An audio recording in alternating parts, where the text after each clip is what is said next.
only won this once at home, so I figured I had to break it out. It hasn't lost all year, so there's suits that are grounded in the back of the closet. Why would you say that? I'm not going to wear it again. Don't say that. Now you can't wear it ever again. I'm not wearing it again. I'm going to buy new suits. They're undefeated. Oh, Todd. Todd and his suits.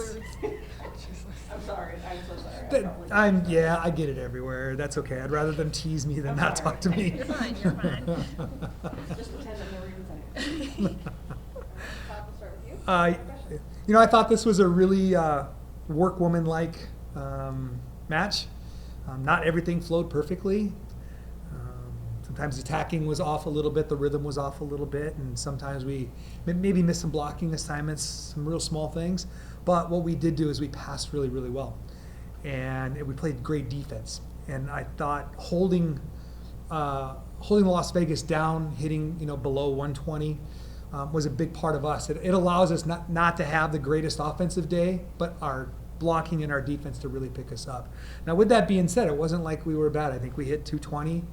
We had more uncharacteristic errors than what we normally do, but we just grinded it out. And that's the one thing I'm so proud of with this team all year long, is they just find a way to grind things out. It doesn't have to be perfect. I've coached so many teams that the second one thing goes wrong, everything goes wrong.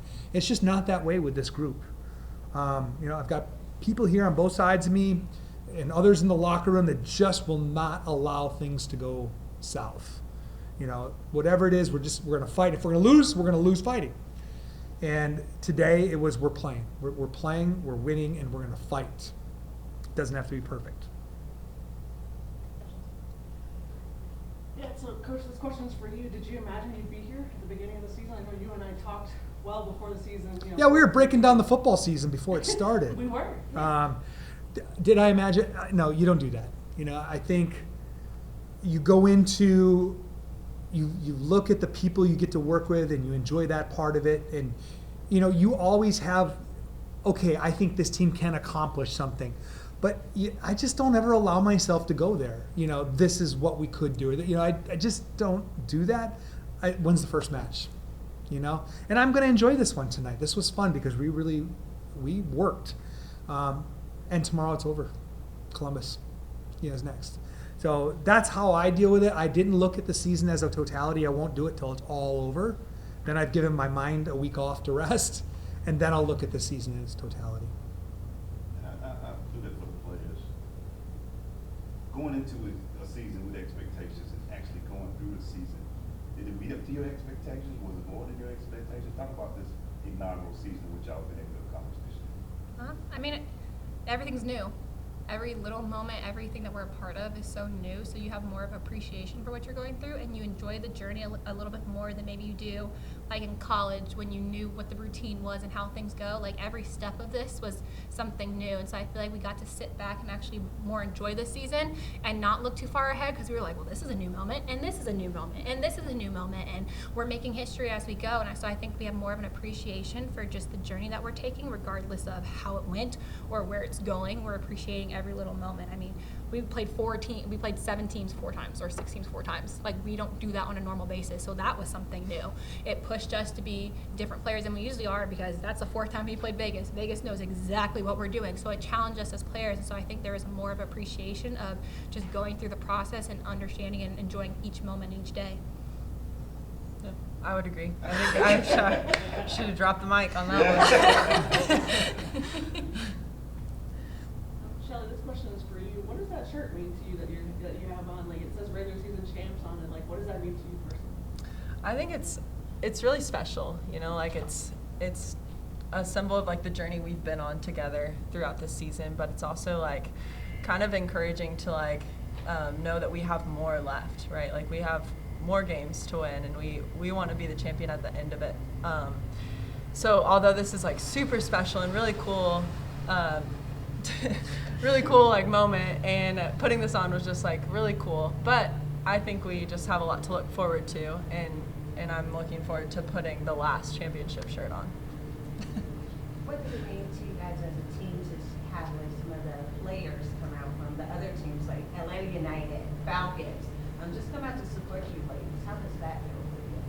It's so cool. Yeah. I got to talk to Bijan Robinson today, and that's just cool to know that they're like supporting us and bringing us into this group. Because I mean, you have amazing teams who have amazing history here, and we're hoping to make that history too and become a part of it. So to see them support us and come out and enjoy the sport the way that we've done when we've been to football games and basketball and soccer and baseball, and so being able to see them come here, it's really cool. And I love that we're all becoming a community of athletes. I think it kind of reminds me of like college, of like all the different sports supporting each other, and so it's really, really cool to have them here.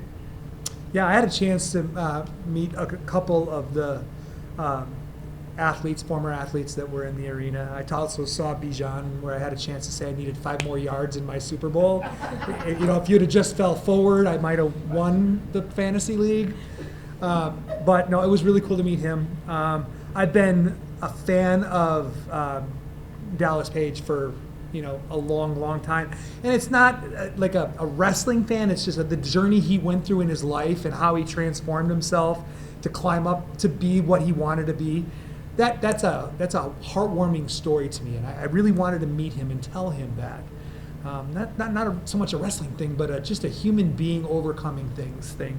And, you know, meeting several of the others that were around. It was really cool to have them all here. And if I was an athlete and I looked up and I saw athletes from all the other sports there supporting me, I can only imagine what that felt like. Yeah, I would just say it was a really special like feeling knowing that other athletes support us and seeing what we're doing here and realizing like what we're doing here is really special for women in sports. And I would also just say like I think beyond that, just the athletes that were here, like we had so many fans come out tonight, and the gym was just electric. Like there was so much energy. I felt like it was the loudest it's been all season. And I'm really like I'm so excited that we get to continue to build on that. So really special like night just all around like for Atlanta for us. But like a lot of good things to look forward to as well.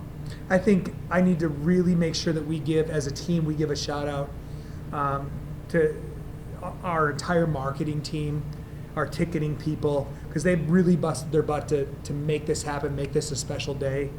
And so from marketing to ticketing to comms to sports information, everything that was, even media. I mean, to get people out here like this, that we can all work together and do something like this. Imagine what we're capable of next season, you know, when we have one under our belt and we all know how things work. So thanks to all of you, and thanks to those people that work in offices and on telephones and things like that, because they never get recognized, but yet they're the ones that should be front and center when recognition takes place. I want to add on to that, because it's amazing some of the people you meet at these games, and a lot of the young volleyball players, young ladies sit there, and I'm like, how does this feel for you to be able to see these professional volleyball and they just go crazy for you to see these young ladies come out and support you? Take us through your train of thought that you're making a difference, that's showing them another level to this great game of volleyball. 10-year-old Leah would be freaking out.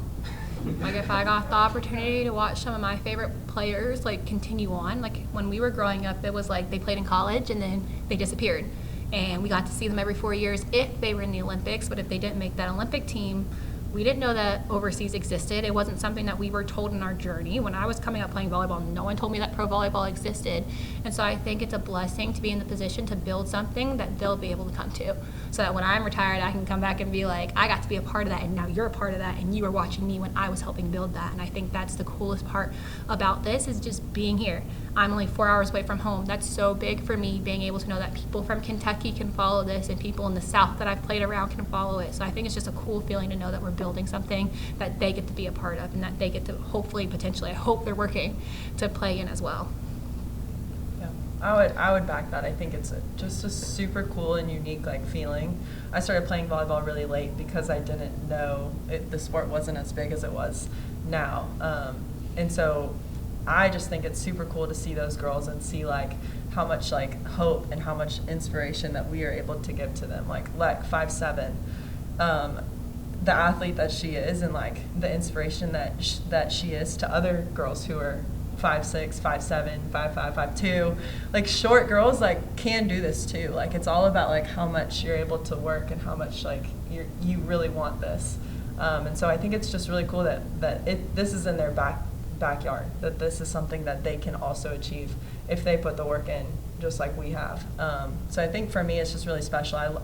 There was a moment tonight where I looked around and I was like, let me just like take this in. Like, this is such a cool, I have the coolest job ever.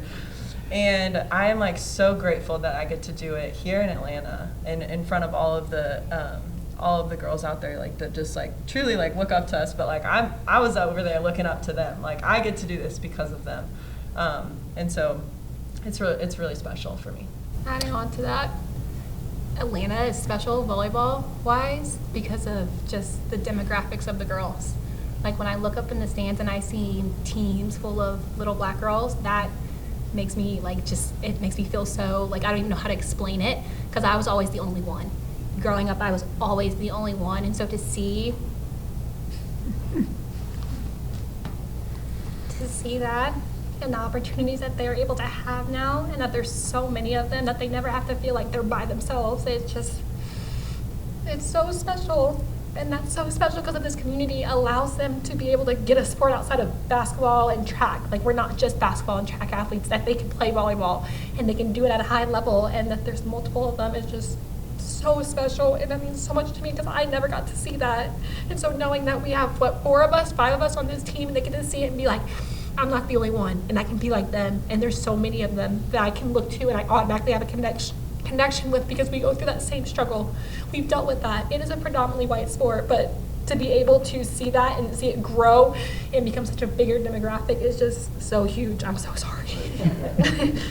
It's just so huge, and it's like such a big deal to me, because I mean 25% of our league is black. Like, that's such a big deal for girls all across the country, not even just for black girls, for any type of girl to see that type of demographic, to be around so many different types of people. I think it's such a beautiful thing. Sorry. You got me too. Not everybody. Very true. Very true. All right, thank you all. Thanks, everybody. Yeah, get it. Appreciate